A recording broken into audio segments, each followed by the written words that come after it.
Well, good morning, everyone. And once again, welcome to another live this morning. Hope you're having a wonderful start to your day, and we certainly are. We appreciate you guys more than you know. And we're happy to be on and happy to say hello to our dear friends that can watch us in the morning.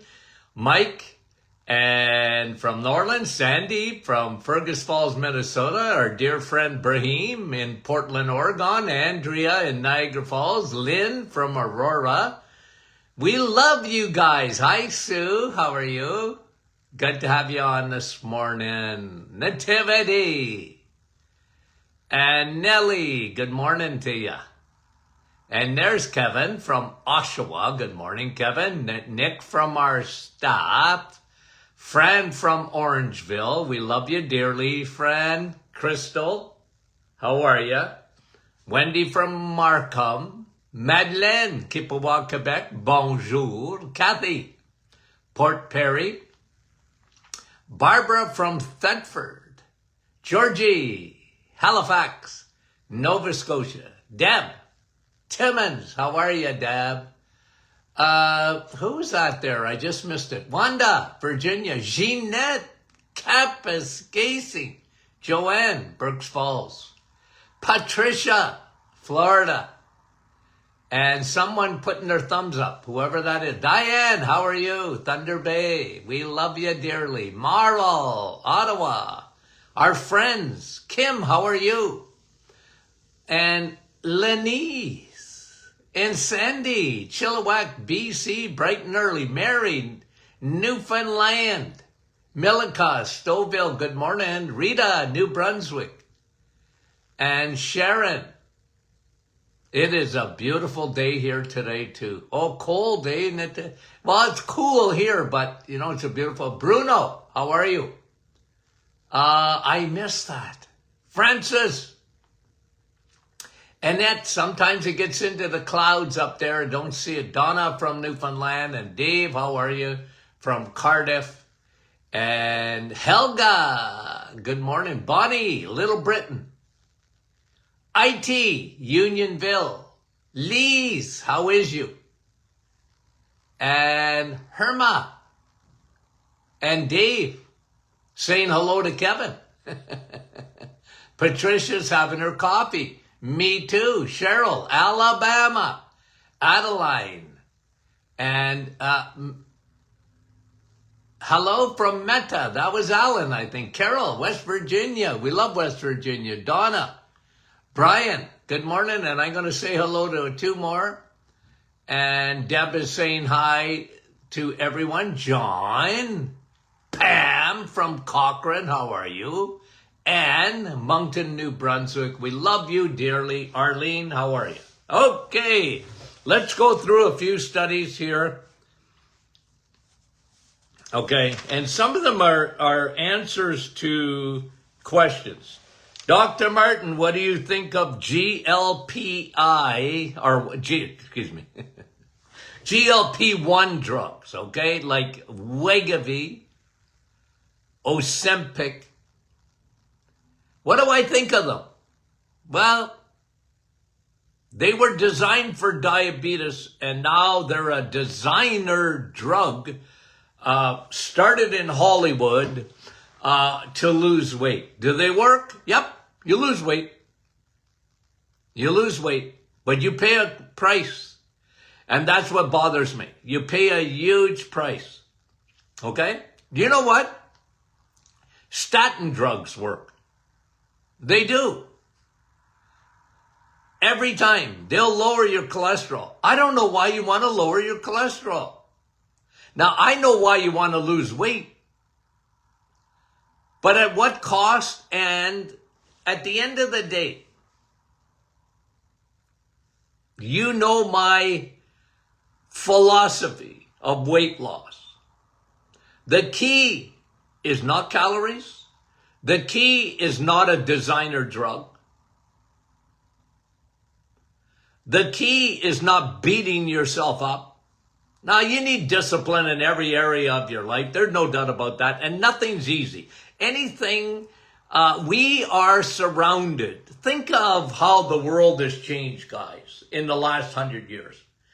Like, we are surrounded by food. And, who doesn't like food? Of course we do. But we're surrounded. Fast foods, grocery stores that are full, and convenience stores, and you name it. Food, food, food, food. And I always tell people this. The key to weight loss is changing fuels. This is why I put people on the reset. Well, for a lot of reasons, metabolic syndrome being the first one. But I tell you, there's nothing in the long term that is going to be better for weight loss than you changing fuels. Go from burning carbs to protein and fat. Change fuels. Learn to live on rocket fuel. When you live on rocket fuel, you will not gain weight unless you have to gain weight, unless your body. But I'm not even that big necessarily on the scale. I'm big on,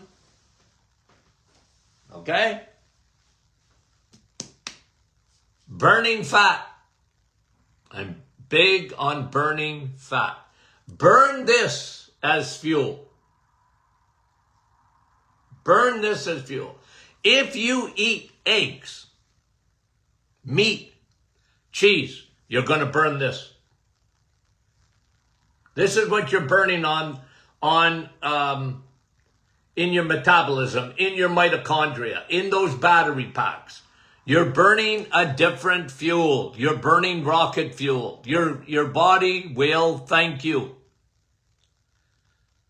That's the key to weight loss. So when I hear about designer drugs, look, the second you stop a designer drug, I used to say this, by the way, about, staple surgery and, reverse stomachs and what do they call that when they used to clamp the stomach so you would eat less? I used to get a migraine talking about that stuff because I was telling them they're looking for love in all the wrong places. They're trying to get people to eat less.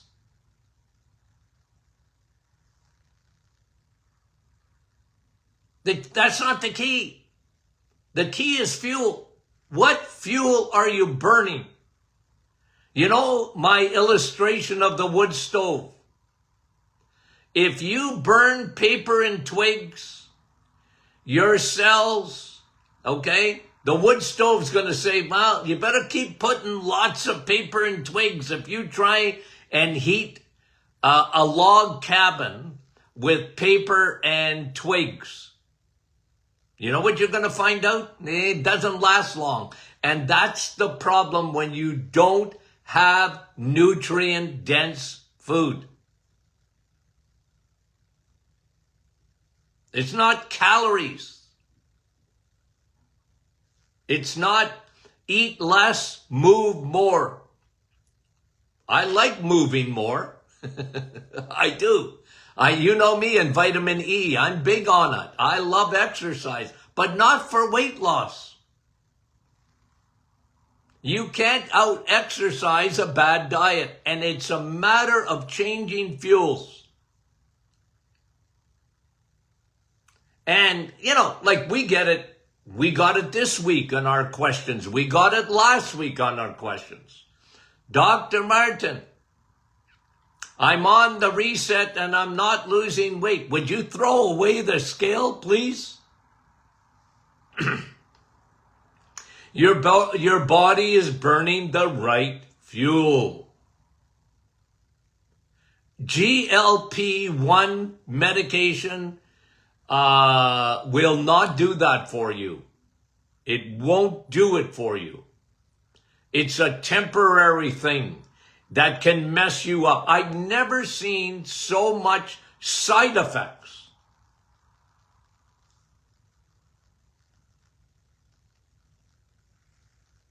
It really messes up your digestive system. It's a muscle destroyer. It destroys muscles like a statin drug. One of the biggest problems with statin drugs, they destroy muscles, well established.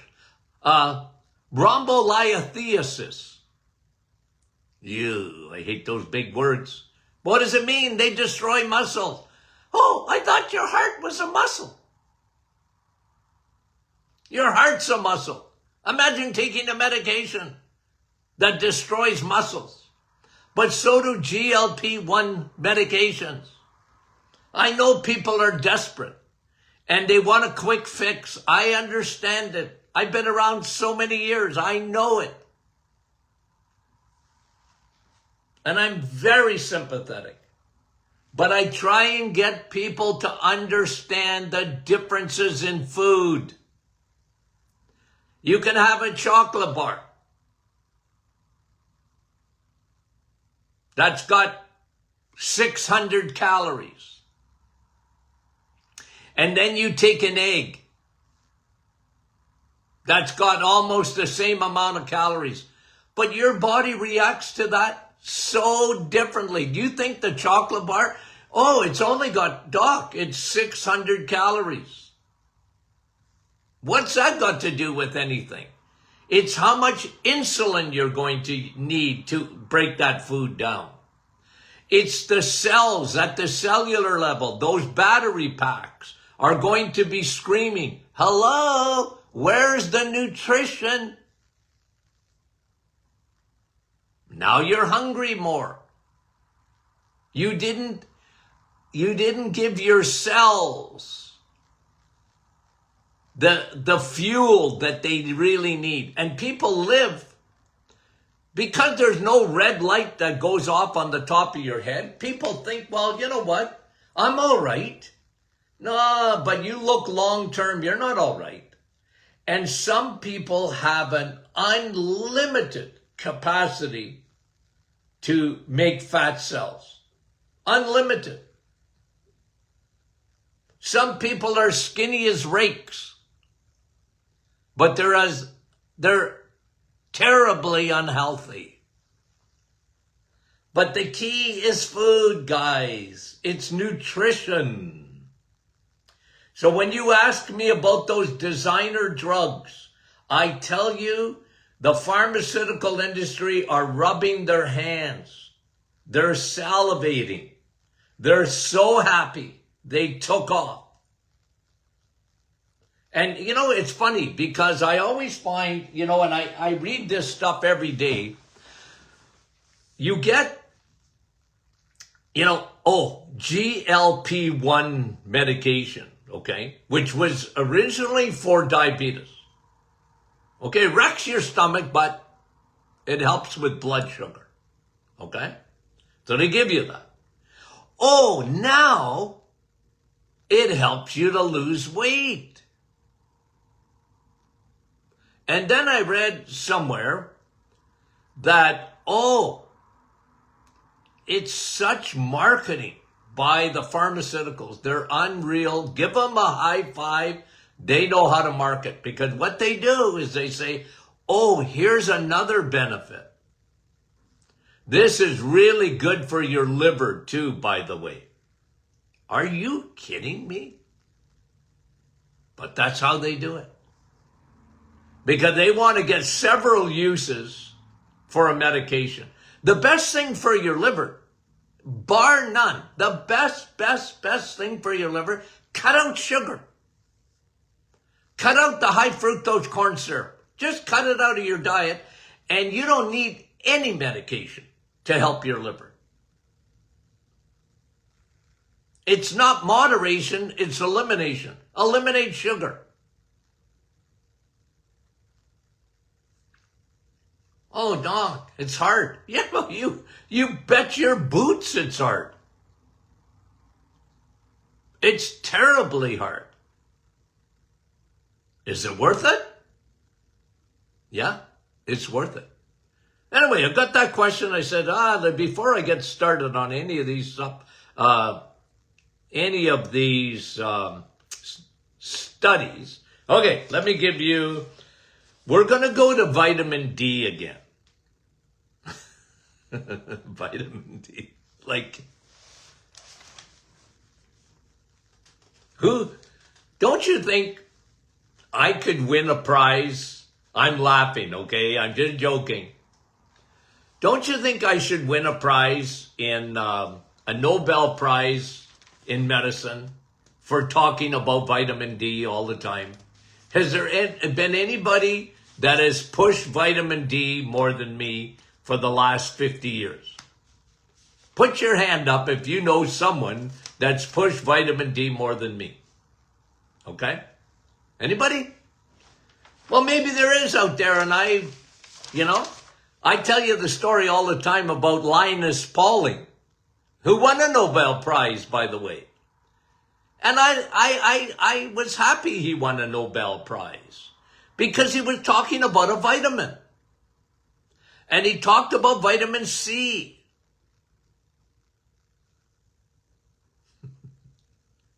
Linus Pauling. Okay, you have to understand, I was around when Linus Pauling was making his greatest not discovery, but statements that he was making about vitamin C. Okay? And if I could put my hand up at the back of the class, I would have said, Doc, good for you.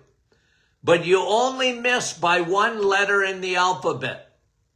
You talk about vitamin C, I talk about vitamin D. And that's 50 years ago, guys. Okay? That's 50 years ago.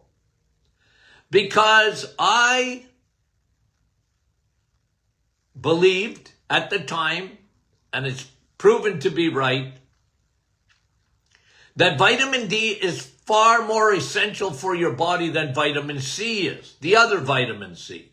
And you guys know this at the Martin Clinic, for all the new folks that join us every day, okay? Yeah, I gotta remember that you guys haven't heard this. But at the Martin Clinic, vitamin C, the real vitamin C, is coffee. And people think I'm joking. I'm not joking. Study after study after study after study shows that coffee is the real vitamin C. Okay? What do I mean by that? Well, it's more important. It's better for you. Now, vitamin C, ascorbic acid, of course. You need to get that. But I always said that Linus Pauling was overrated, even though I was happy he won the Nobel Prize in medicine. Okay? I really was happy. Because one thing came out of that with vitamin C.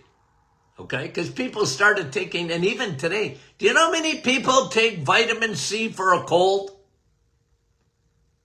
They buy vitamin C. I tell people, why? Now, we put some vitamin C in Navital. Because if you attach vitamin C, the acerola cherry, with pine bark, you get it to your cells where it belongs. It really does make a difference when you latch it on to another antioxidant. Okay? Now, I don't want to get into the weeds because I want to talk to you about vitamin D. How I got on coffee. Okay? But guys, listen. Vitamin D. The sun. Again and again and again. If we only had to take one vitamin, Okay? If we only had to take one, I'd have you on vitamin D. Okay? And I've been saying that for years. Okay? Now let me give you a couple of new studies that came out all on the brain. Okay? Do you think your brain's important? Do you think preserving your memory is important? Okay, let me just get to it here. Vitamin D and dementia. Okay? In one study, okay, they're talking about why vitamin D is so good for dementia. One, here's what they say. Okay, in one study, then there's more. One study says the reason that vitamin D is so good for you is that it is very anti-inflammatory. What? Yeah, vitamin D, very anti-inflammatory. Okay?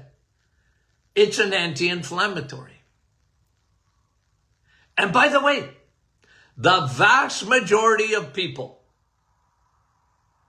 are very deficient in vitamin D.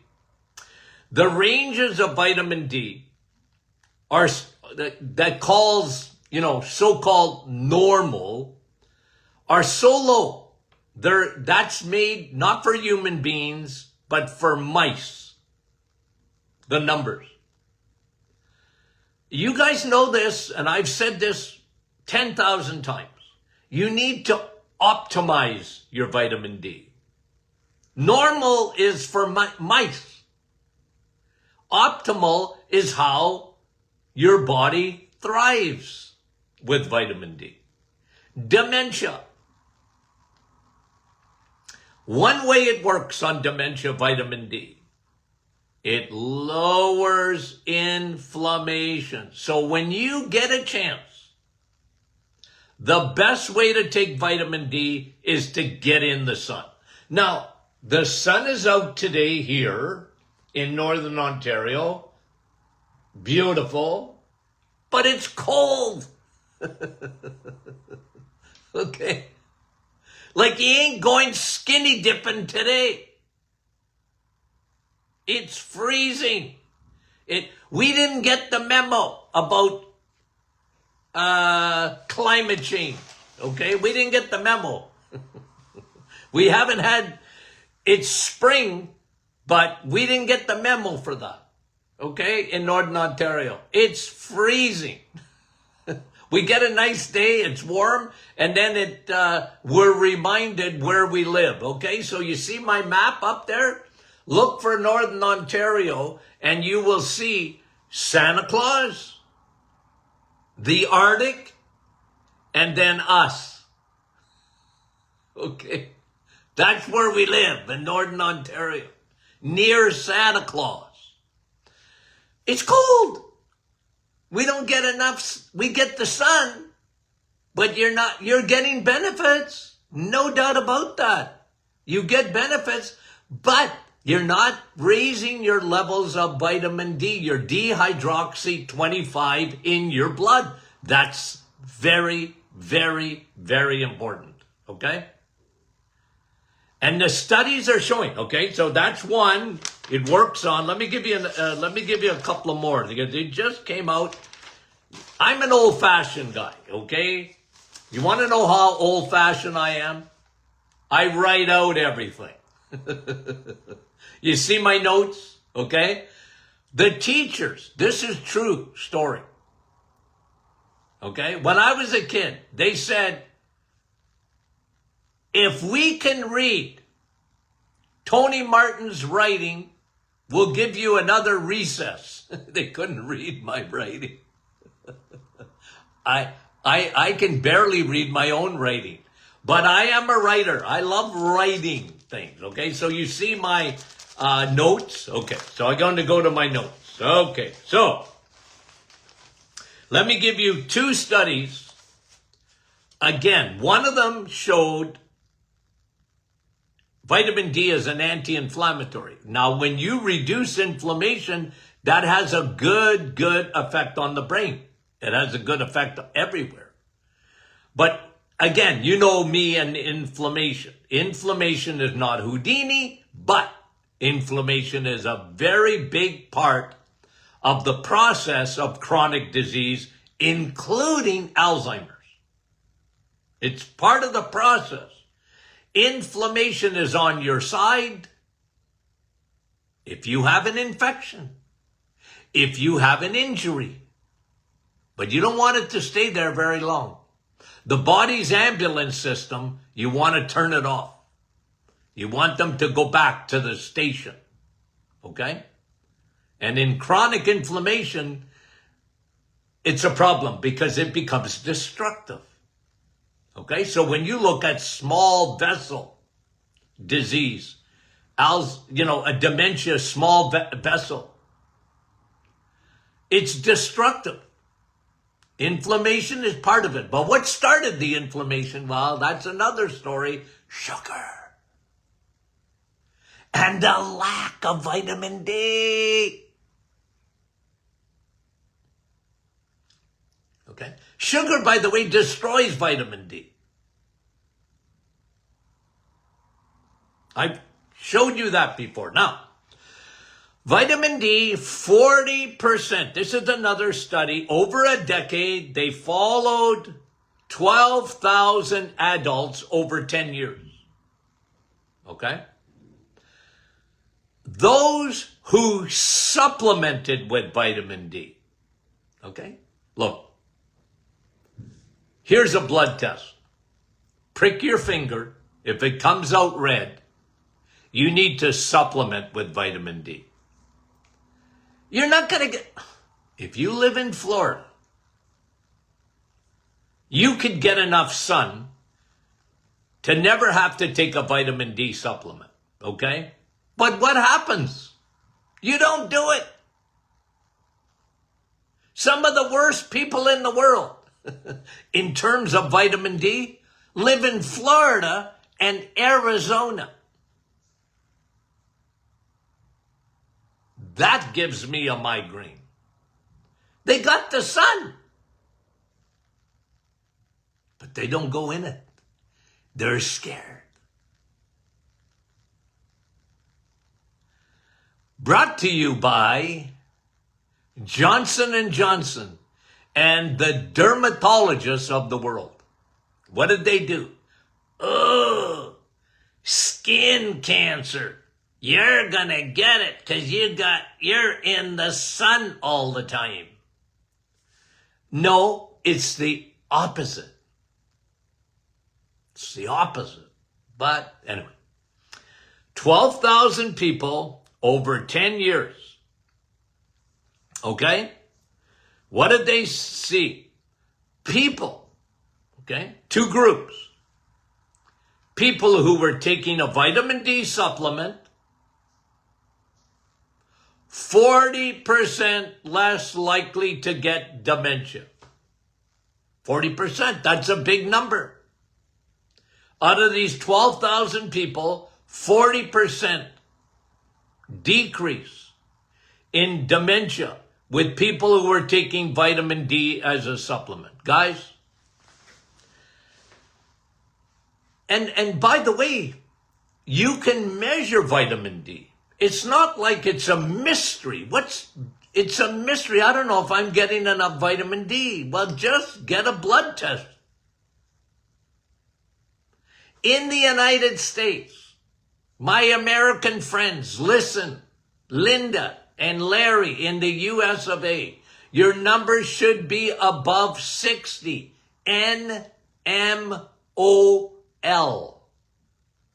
Okay? That's American. The vitamin D numbers are different. Okay? You need to get your vitamin D levels over 60. If you want to fight cancer, we want it closer to 100. That's the research, guys. Don't shoot the messenger. I don't do research on vitamin D. I had clinical experience with vitamin D. And probably, no one. I can't think of any other practitioner that I ever met that talked about vitamin D more than me. of all the gurus, of all the people that I interviewed on my radio show, all the doctors and all the practitioners, and God loved them. But nobody talked about sun, steak, and steel like me. Anyway, okay? So in the USA, you want to be over 60. Get measured. Get a blood test. If you have to pay for it, I wish you didn't, but if you do, pay for it.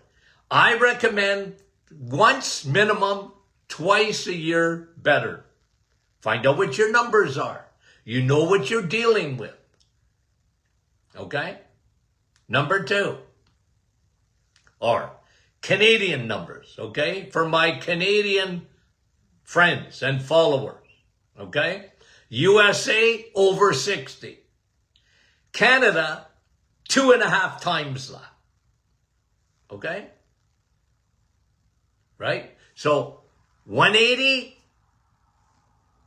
250, you get to 300 in Canada, I'm a happy puppy. Okay? I'm a happy puppy. And you'll be a happy puppy. Because at that level, you're optimizing your vitamin D. And then you will join the group that has at least a 40% decrease in dementia. And we know 2 reasons, 2 new studies. We already talked about when you increase your vitamin D, your inflammation silent. This is chronic inflammation that you don't even know you have unless you get tested. You can get tested for inflammation. Get your CRP done. Okay, we talked about this on the program the other day. One of the best markers for inflammation is if you have high ferritin. That's an inflammatory marker. Now, it can tell you other things. CRP, it's such a good test because it'll tell you you should be at 0. Inflammation, okay? So, vitamin D lowers inflammation. 1. And here's another one. Just came out hot off the presses, okay, on vitamin D. Vitamin D deficiency ages the brain by increasing the white matter damage in your brain. So if you're deficient in vitamin D, and it may be because of inflammation, I don't know. They didn't say that. They just said they measured white matter in the brain. Okay, you got a lot of gray matter, you got white matter. And in your brain, if your levels of vitamin D are deficient, you've got a lot more white matter damage. Vitamin D, guys. Every cell in your body is screaming for vitamin D. Every cell in your body has an antenna for vitamin D. Get in the sun and supplement. Okay? Supplement. Unless you're gonna, like I said, if you go and you get your blood work done and you're optimized and you're doing it strictly with the sun, well, good for you. I'm happy. Okay? I'm happy. That makes me happy. Most people, though, 90% of the population, at least, are not optimized levels of vitamin D. And that puts them in a risk category. Not only for dementia, you name it. Cancer, heart disease. You know, they all they do is talk about vitamin D and bones. It drives me crazy that we're still at that level for a lot of people and for a lot of healthcare practitioners. Oh, they're still at that level. They still don't understand vitamin D. Well, of course, in medical school, you talk to any people that just graduated from medical school, they're still teaching. Well, here's what they teach on vitamin D. Good for your bones, but it's very toxic.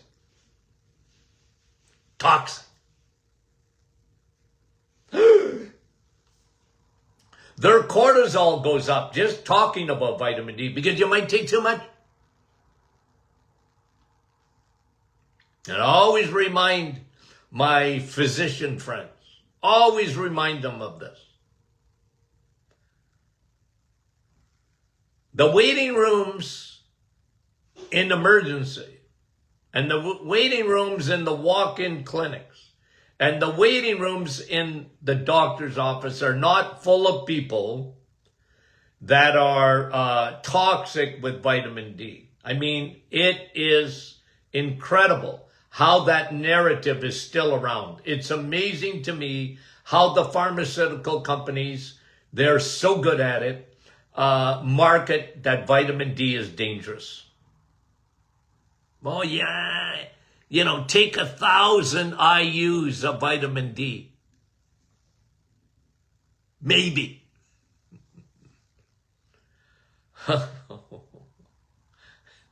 And the benefits of optimized vitamin D are incredible, guys. Are incredible. I just can't get over how we're still on that narrative of vitamin D.